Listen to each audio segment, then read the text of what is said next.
Welcome. In the last video we talked about the second chapter of the art of war, which is waging war. In this video, however, we'll be talking about the third chapter of the art of war, which is attack by stratagem. Sun Tzu said, "In the practical art of war, the best thing of all is to take the enemy's country whole and intact. To shatter and destroy is not so good. So, too, it is better to recapture an army entire than to destroy it.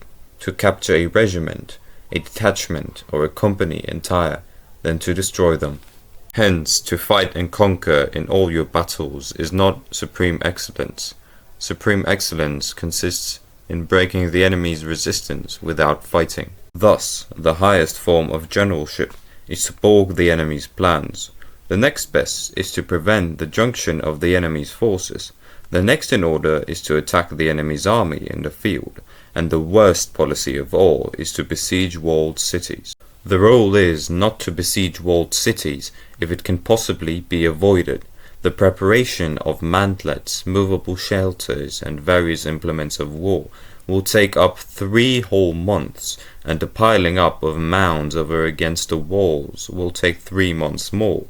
The general, unable to control his irritation, will launch his men to the assault like swarming ants, with the result that 1/3 of his men are slain, while the town still remains untaken. Such are the disastrous effects of a siege. Therefore, the skillful leader subdues the enemy's troops without any fighting. He captures their cities without laying siege to them. He overthrows the kingdom without lengthy operations in the field. With his forces intact, he will dispute the mastery of the empire, and thus, without losing a man, his triumph will be complete. This is the method of attacking by stratagem. It is the rule in war: if our forces are 10 to the enemy's 1, to surround him; if 5 to 1, to attack him; if twice as numerous, to divide our army into 2. If equally matched, we can offer battle. If slightly inferior in numbers, we can avoid the enemy. If quite unequal in every way, we can flee from him.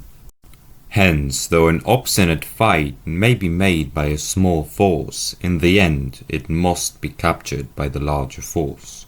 Now the general is the bulwark of the state. If the bulwark is complete at all points, the state will be strong.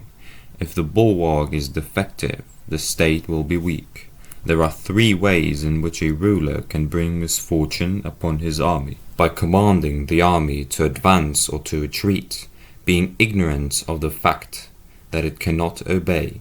This is called hobbling the army; by attempting to govern an army in the same way as he administers a kingdom, being ignorant of the conditions which obtain in an army.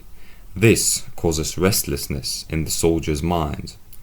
By employing the officers of his army without discrimination, through ignorance of the military principle of adaptation to circumstances. This shakes the confidence of the soldiers. But when the army is restless and distrustful, trouble is sure to come from the other feudal princes.